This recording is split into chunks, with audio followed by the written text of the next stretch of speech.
Hi, in this chapter, we're going to look at the 10th move g4 in the bishop g5 nether, and I'm very excited about it because I'm going to show you the idea that I found, especially for this course, looking for some new ways to deal with the bishop g5 knight that arises after moves e4, c5, knight f3, d6, d4, takes, knight f6, knight f3, a6, bishop g5. And yes, I encountered it by accident, and I was very happy with what I found. So the position I talk about is arising after e6, f4, bishop e7, queen f3, queen c7, long castle, main line, knight b7, and here g4. So far we covered all the sidelines and the move bishop d3 in a separate chapter, and here we're looking at the move g4.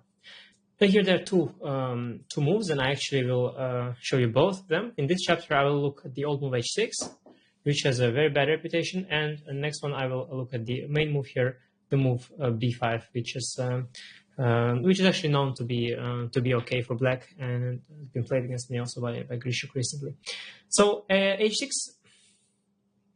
has never been played before with the idea that I want to show you, so I'm very excited and happy to recommend it.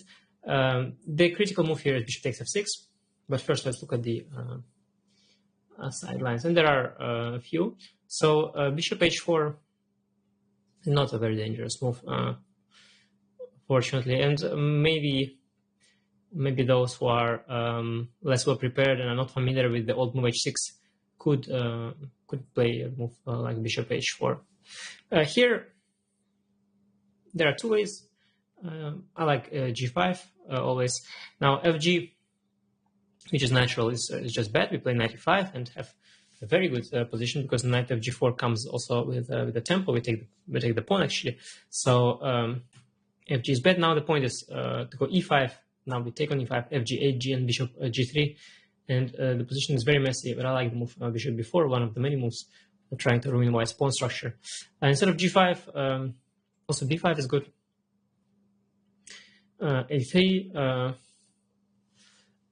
There are games with bishop takes f6, but you can just take with the knight, and black has a very good version of things, because compared to the b5 line where white anyway takes on f6, we have this extra move h6, which is very useful for stopping the move g5, for slowing it down at least. So bishop f6 is not very good. a3 is the most logical. Now we play bishop b7, although there are alternatives. Rook b8 is one option. Also, the g5 move, once again, is there. But I give here bishop b7 first, bishop g2, and now g5, fg, and knight e5. And after queen g3, we take hg, bishop g5, rook g8 first, h4.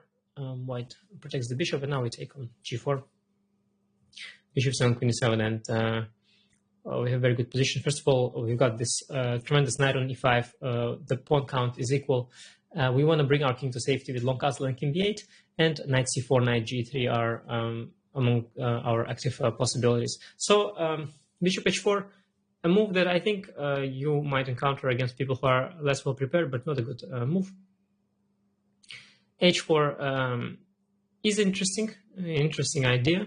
So we can play knight b6, which would probably transpose to bishop f6 line that I recommend. But hg here is also good, and obviously more principled. Grab the material.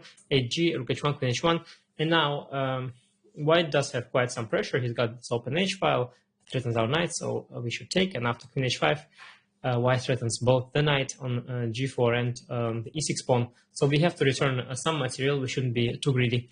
Play knight d to f6, reinforcing control over the e6 pawn, and after gf6, knight f6, we are a pawn up and have achieved some sort of stability. We are very happy to have gotten rid of this g5 pawn. And now white has two options. You can either give a check first, bishop b5. Now we can just play bishop d7, or white can play bishop b5 first, which is quite nasty, because if we play bishop d7 here, white can take e6. By the way, I should have, of course, paused here. Obviously, white sacrifices a piece. After ab, he's got knight db5, and the knight takes d6. Very, very clever idea that we should be aware of. But again, bishop d7, that's simple. After bishop b5 here, we should take. Now after queen h8, we've got king d7. And The position is very complex, so white takes on g7, trying to get closer to our king. We are a piece up, of course, before knight cb5, queen c5. I believe there are options in these positions, but I'll just give one example line. So queen c5, now e5, white has to somehow justify his piece sacrifice is going forward. Knight e8, also possible to take on a2. The complications lead to a balanced play later on. Knight e8 is fine. Queen f7, rook a6. It's very important to guard d6 square once again. And after e takes d6, knight takes d6, queen e6, king d8. White has the move repetition with queen g8, king d7, but nothing more than that. So queen e6 check, followed by king d8, just move repetition. There is for h4, obviously a very, very rare move that you're very unlikely to encounter, but it's playable. What I found very interesting is move queen h3. I didn't know about this move at all, but it's very, very fascinating. The positions that arise from here, especially after the move b5. I spent a bit of time analyzing it. It was very complex. The black is fine there, but it's very, very messy stuff. But then when I was about to make it ready, I've discovered that there is move knight c5, which turned out to be a lot simpler actually, and so that's going to be my recommendation. After knight c5, white should play bishop g2. We were attacking the e4 pawn, in fact, and now we play rook g8. We are renewing the threat of h takes g5, so we moved the rook out of the pin on the g5 on the h file. Now white has two options after bishop h4. Sorry, also bishop f6. Let's look at bishop f6 first. After bishop f6, we take. Here there are a few lines I should mention. So there is b4, which is quite concrete. We go knight d7. I mean, obviously b4 is a very weakening move in terms of the king. But it's very concrete, so knight is attacked, we have to go back, and now white sacrifices with either e5 or g5. g5 is the right move order. After e5 we take, knight e6, fe, g5. Here we have bishop e7. Queen e6 will be met by queen takes c3. So white should start with the move g5, and after g5, h, now he should play e5. Now the knight e6 is very dangerous, but we have a very strong move, knight takes e5. In fact, D is not very dangerous, it's just very bad, very bad. So we go knight e5, very strong, reinforcing the e6 pawn and giving up a piece for this huge bishop and a completely safe king. Now after fe5, bishop e5, black is doing quite well, but white is also not doing badly. He has very strong idea, rook h1, bishop d7, and now rook takes e5, sacrificing the exchange for this monster bishop.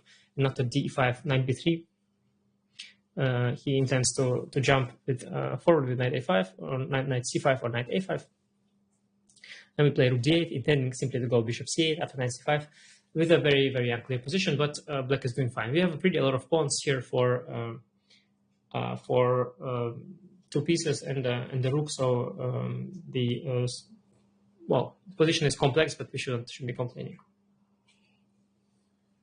That's for 14b4. Very dangerous. Again, if knight d7, if e5, we take, and after take g5, we have bishop e7. So white cannot get this g5, e5, knight e6 to work. 14 rook h1 is another move, setting up some sort of a sacrifice with knight f5. The rook is x-raying our king. We have to follow up with bishop d7, and white has knight f5. We have no choice but to accept the sacrifice. And after knight d5, white has some compensation. I propose the move queen a5, a bit more active, hitting the a2 pawn. Now white takes on f5, king d8, and eliminates our bishop with knight f6, gf, and queen takes h6. Now we run with the king to c7, attack queen f6. d6 is also hanging. And here we forget about our queen a2 plans, but just go queen b6. And at the end of the day, we are piece up still, so position is quite fine. Next, we want to play rook c8 or rook e8, and essentially our king is fine here. A very unclear position, as you saw, but that's queen h3 for you. Very interesting move. After 12 rook g8, bishop h4 is also interesting. Then we play g5. There are here two options. One is the simple fg, but also e5 is there. After e5, we take, d takes e5. f takes e5, and take the bishop with gh4, ef6, and bishop f6.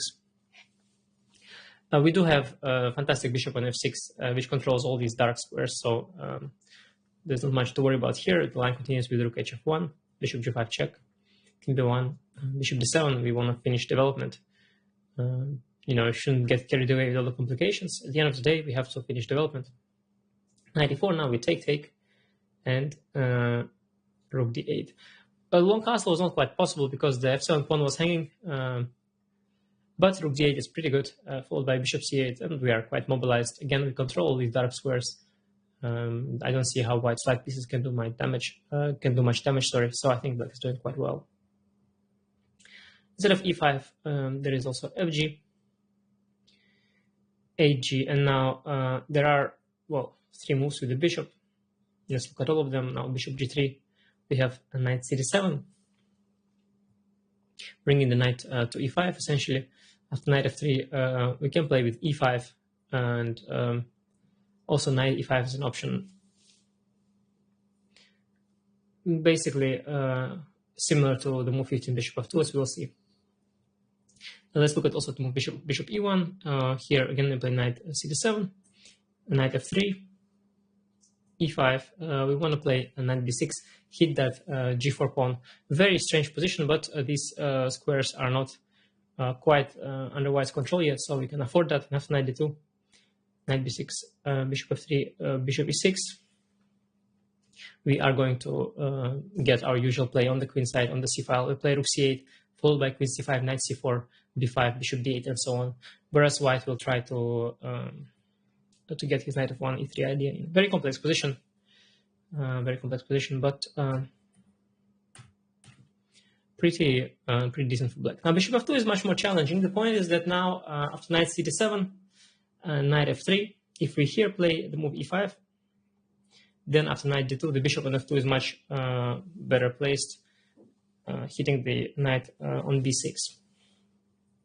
So bishop f2 is the main move, knight e7, knight f3, and here it's important for black to play the move knight f8 first. Now we are threatening e5, and there is a forced line starting with e5. If white plays queen g3, we can play just e5, h3, bishop d7. A very unusual position, but our f8 knight is heading towards f4 square, and otherwise we have the rook c8, b5 play. And after e5, move 17, the complications begin. We take on e5, rook h1, knight g6. Now white sacrifices on e5, that's the whole point. Knight e5, bishop g3, knight fd7. It seems as though we've just protected our extra piece, but it's not so simple. White goes queen h7, forced line continues, we play rook f8, queen g7.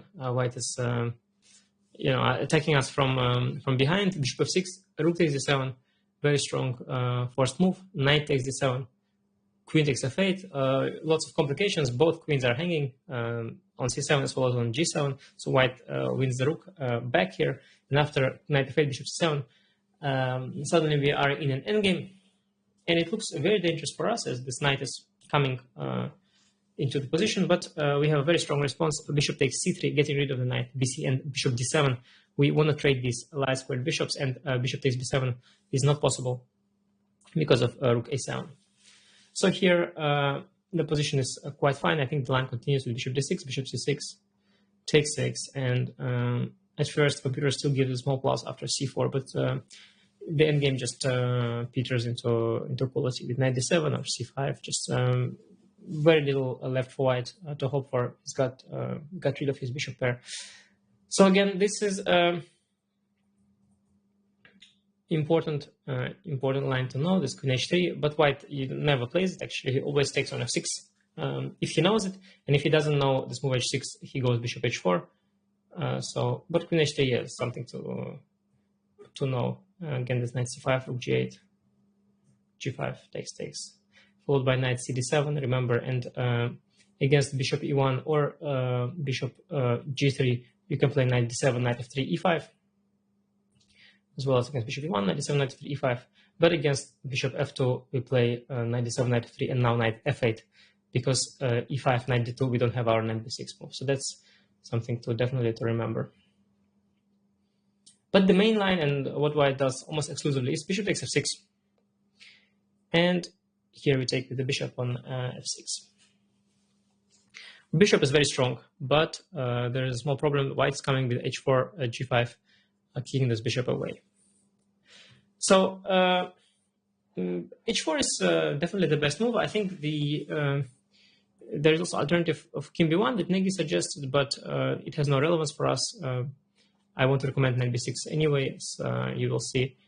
So white has to anyway follow up with h4. There's no point in postponing that. So after h4, I recommend the move knight b6. This is a new idea. Previously, black used to try queen b6 here. Try to desperately avoid the trade of the bishop for the knight. So he tried to attack the knight, and the point was after knight b3 to go back to c7. Now after g5, there is bishop takes c3. So white was going for e5 option, and all kinds of theory was there. Very, very dubious for black. Really bad stuff. But that is the move knight b6. It hasn't yet been played in a high-level game, but I'm fortunate that I managed to play it actually in an online game just during one casual stream on my YouTube channel, just while I was working on the course, a little bit, a small while ago, while I was still working on the theoretical part of the course, not even recording yet. And I've just found this idea.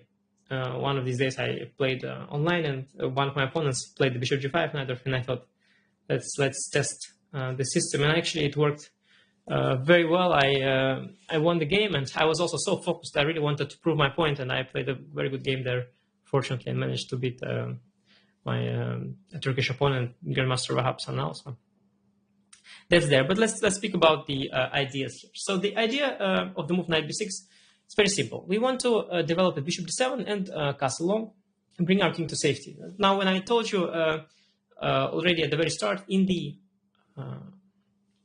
introduction chapter 2, c6 bishop g5, where I gave an overview of different lines, I wanted to choose a recommendation where our king is as safe as it possibly can be. I think in these positions, after bishop takes d4, black's only issue is the somewhat weak d6 pawn. But somewhat weak pawns, it's not the same as a very weak king. So in general, already just the fact that the king is safe already attracts me to this line quite a bit. And also there are some finesses down the line that make sure we are equalizing fully, and there is no damage white can do to our d6 pawn or our position in general. Now the main idea is after g5, we take on d4, rook d4, and now play a very strong move, queen c5.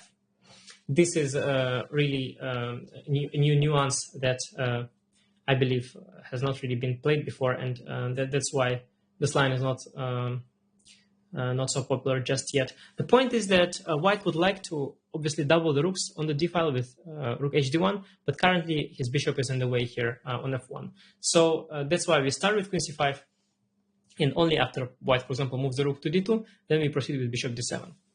That's why here bishop d7 would be somewhat inaccurate, and that's bishop d7 is the most common move here. There are not so many games in this position, but amongst those that are there, bishop d7 is mostly played. And now white has bishop e2. Queen c5 is met by rook hd1, so there is a small problem there with the d6 pawn. Because of that, white can try to inverse the move order with bishop e2. Idea now is that if we play bishop d7, g5, if we now take on d4, rook d4, queen c5, white can play rook hd1. Here, however, we do play bishop d7, but after g5, we no longer take on d4, but we play bishop e7. And now we use the fact that the bishop on e2 is far away from the h3 square, from where it would attack the e6 pawn, and now the idea of g6 is not as dangerous as it otherwise would be. Still, white's best attempt here is to play g6. If white doesn't play g6, we will castle long. In fact, if we look at this position from a strategic point of view, there is nothing wrong with it at all. We've got safe king once we castle long, obviously. Equally safe as white king. We've got the bishop pair, which is definitely an advantage. We have this potentially very strong dark square bishop. So white has to do something quickly because he has nothing tangible, nothing to hold on to in this position. So g6 is the way to go still. Now we take, and now queen g4. So white wished he could play bishop h3, but the bishop is on e2, so he has to play queen g4, attacking the e6 pawn. Now here we don't have the time to defend the e6 pawn. We have to proceed with our plan and castle on. White takes on e6, bishop takes e6, queen e6, and king b8. Now at the very least our king is tucked away very far, and we have a strong bishop aiming to f6. The only problem is that after queen g6, white is currently a pawn up. There is though a very strong response in d5. Now here we hit the f4 pawn, open up our position, open up our bishop. The most ambitious move, it seems to me, is the move e5, but it's actually quite bad. And I think that's very very nice for us. I think e5 is really a very likely reply here. It seems to restrict our bishop. White appears to have a strong pawn chain, has an extra pawn, but suddenly we take over very swiftly with d4. Very strong move. After knight e4, knight d5 coming in with the tempo, hitting the f4 pawn, also jumping towards e3. Black is already better after queen g3, rook h8, knight e3, and knight b4 are in position. For example, rook hf1 already loses white in exchange after knight e3. So e5, not a good move, surprisingly. If black plays simply with knight takes d5, after knight takes d5, rook d5, take on d5, e d5, queen f4, king b1, bishop f6. The position is very fine for black. We are pawn down, but the opposite colored bishops, first of all, make sure that all the endgames are very defendable. But also, what is important is that our bishop is the more active one here, so there's nothing to worry about here, and the pawn deficit is not a big deal. In fact, white will likely lose one of these two pawns in the near future. After d5, the best move was probably queen g7, and after queen f4, king b1, bishop f6, white has a very strong idea, queen g1, hitting the b6 knight. Here, white is a pawn up, and he remains a pawn up, but we are doing quite fine. We play rook d6. It is much better to play rook d6 than to play the greedy move d4, because after knight d5, takes. In a position like this, we actually rather do not have this d4 pawn, and much rather have this strong bishop on f6, because especially in the opposite colored bishop positions, one pawn does not play such a big role. What's much more important is to have an active bishop and to be the one with the initiative. So I don't like the move d4. I like the move rook d6. Although some computers, especially those with the bad taste, and I mean the computers that are mostly relying on calculation and not positional understanding, like the neural networks, they of course might prefer the move d4, but beware that these long-term factors like the strong bishop are much more important than the short-term factors like pawns and whatnot. So after rook d6, white takes on d5, knight d5, rook d5, rook takes d5, ed, and we regain the d5 pawn after rook d8. White is very poorly coordinated, so he cannot hang on to his second pawn. Also f4 is hanging. H4, sorry, is hanging. He will lose one of his two extra pawns, and the other one will not be quite enough. They're just very, very easy defenses ahead for us, because our pieces are very active, and let's say even after h5, the h5 pawn is also not going to do much damage to us.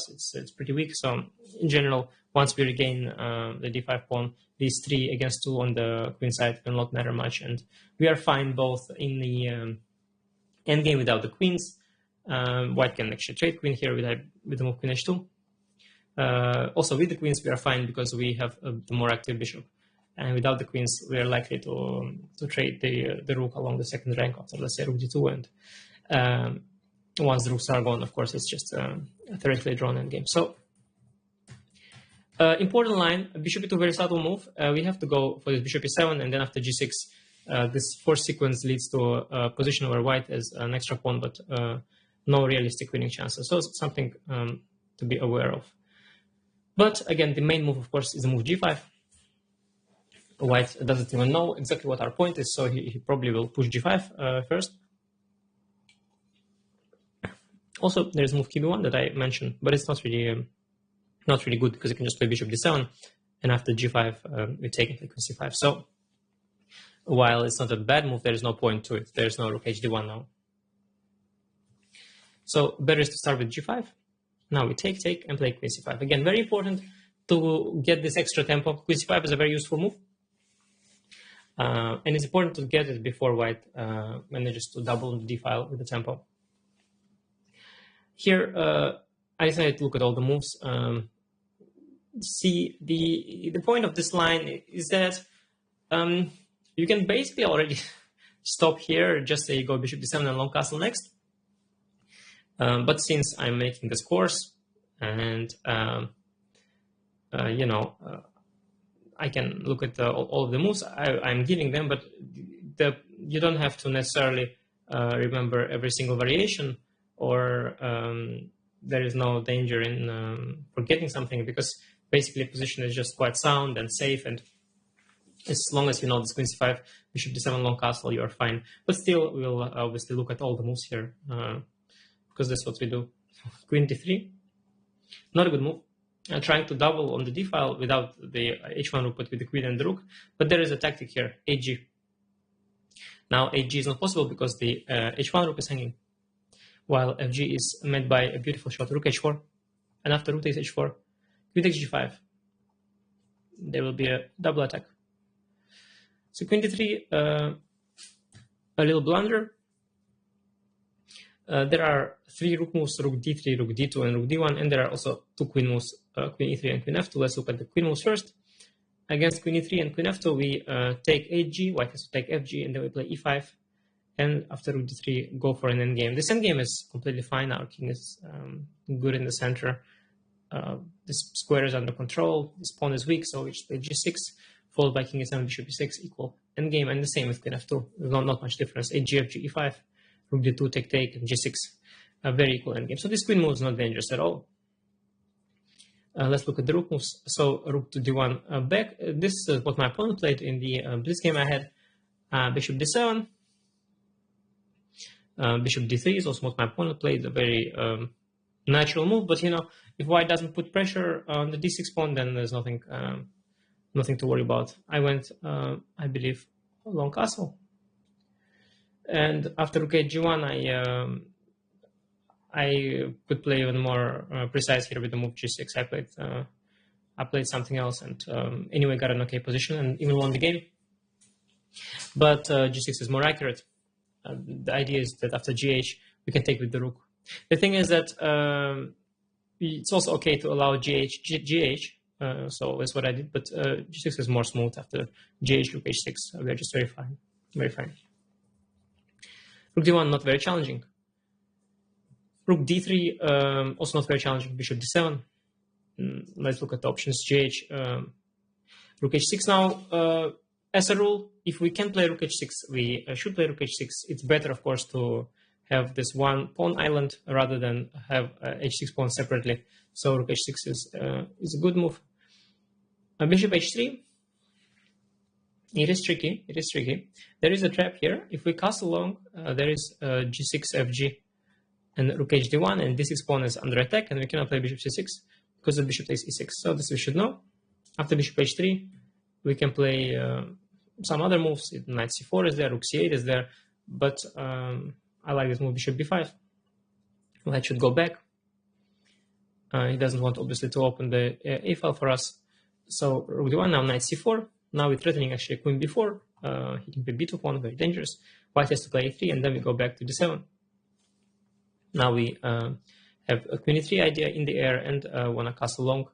So bishop h3 is a move with a trap, but as long as we don't castle long, we are fine. Bishop e2 is also there. And propose to take on g5. Fg is not good because we have knight c4 and the rook on d3 is misplaced because we've got knight e5 followed by b5. So in fact, this is the reason why rook to d2 is more critical than rook to d3, because in this very position with the rook on d2, after fg, Black is still having some issues with the d6 pawn, and he cannot castle long because of the f7 pawn. But yeah, here there is knight c4. So here there is only move the hg. And we castle long, and we will next play bishop c6 and push d5. And the thing is that at the end of all these trades, not only do we equalize, but sometimes the f4 pawn is going to be weak in the endgame. And that's also how I won this game online. You know, if white plays it, or white tries to play it too safe, he will potentially end up in an endgame with just weak, overextended queenside and central pawns. These pawns, they are pretty when they are attacking against the king on the king side, but in an endgame they're just slightly overextended and simply put weak. This for rook d3. Main move is rook d2. Bishop d7. Again, I say also in the text here that we can stop here and say it's equal, but why not look at the example lines? I look at a lot of options, so let's look at them quickly. G6. In general, we never castle short in this line, and here too we can take f takes g6 and castle long. But in this particular instance, castle short is pretty good. Our white is struggling with his f4 pawn, and he has no attack on the king side whatsoever. After gf, we take with the rook on f7. So g6 castle is something to know, but in general, we never castle short, of course. I mean, as long as the pawn is on g5, it's suicidal to castle short. It's much better to castle long. Gh, another move. Again, if possible, we take with the rook. We can also take with the pawn, but better to take with the rook. And if white attacks the g7 pawn and just play g6, have this one smooth pawn island, want to castle long, and bishop c6 and so on. Nothing to worry about. Queen d3 now, we don't have any more this trick with rook h4, queen g5, because the rook is on d2. But we can just play king e7 and a very comfortable position. Nothing is touching, nothing can touch our king here on e7. Queen is going to be sitting on e5, knight a4 is in the air. In terms of pawn structure, we are already better, and white cannot really use the fact that our king is in the center. After bishop d7, the best move is just a simple move, bishop e2, intending to double on the d file with rook h d1. hg, as mentioned before with rook on d3, is not very good here. After fg, we don't have knight c4 because the bishop is attacking this square, and we cannot castle long because the f7 pawn is hanging. So hg is not something we should do. We can play simple long castle, rook h1, bishop c6, but the engine suggests knight a4 as slightly more accurate, and that's the easiest way to get equality. After knight takes a4, we take with the bishop. Gh again, we take with the rook. h5, long castle. If we need, we can play g6 next, trading the h5 pawn. And after takes rook h1, move 18, we can just take on g5, h5, and long castle. Not much to say here. We've defended the d6 pawn. The position is very safe for black. Relatively little pieces left on the board, but again, in an endgame, if anything, you know, these pawns are weak, so some hopes always for us to take over the initiative. At knight a4, rook d3 is the most critical move. Very unusual sequence. White plays rook d2, and then after bishop a2, knight a4, rook d3. So not obvious, but it is also not so dangerous. After rook d3, we play rook c8. Actually, we're threatening bishop b5. So here, white has to play a very strong move, and that is bishop d1, not rook d1, which is very tempting. And because of bishop b5, suddenly black is already better. Knight b5 is met by queen c2 mate, and if not, some stuff is hanging here. White's pieces are somewhat overloaded. So rook c8, white has to go bishop d1, very strong, protecting the c2 pawn. And here, after takes queen a5, position is around equal. White can take on c8, bishop c8, take on h6. And this is one position where we should take with the pawn, because if you take with the rook,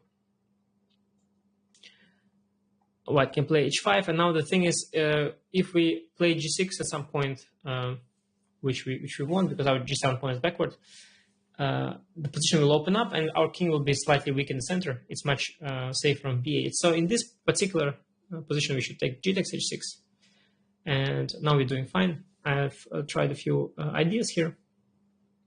So after a3, just a normal move guarding the a pawn, which was hanging, we play bishop d7, rook g1, bishop c6, followed by queen c5, and our king is completely fine on e8. There's also queen g3. White wants to go queen to g7. Here I recommend bishop d7, queen g7, rook f8. a2 pawn is still hanging, so a3. Now bishop c6, attack the e4 pawn, and if white plays bishop to f3, we've got queen c5, and we are entering to e3 and have all sorts of counterplay at this point. And that's for queen g3, and again, not particularly complicated lines. I mean, after a3 we play bishop d7, bishop c6. After queen g3 we also play bishop d7, bishop c6. So it's all basically standard stuff. But I have to give some example lines. Otherwise they'll fire me at chessable. So that's why. e5. e5 is the very testing move, but difficult for white to find actually. Just in positional pawn sack, we take rook f1, rook f8. Guarding the f7 pawn, queen h5. That's white's best move, and now we take on a2. If white doesn't play queen h5 but plays queen b1 instead, we can play queen c7. And after fe, queen e5, we are doing fine. We play king e7 next, and white has probably enough compensation for the pawn, but not more than that. Our king is, of course, obviously weaker than the white king, but is not too weak. And at this point, it's almost an endgame, and the king's safety is not that big a factor, and it's pretty fine on e7.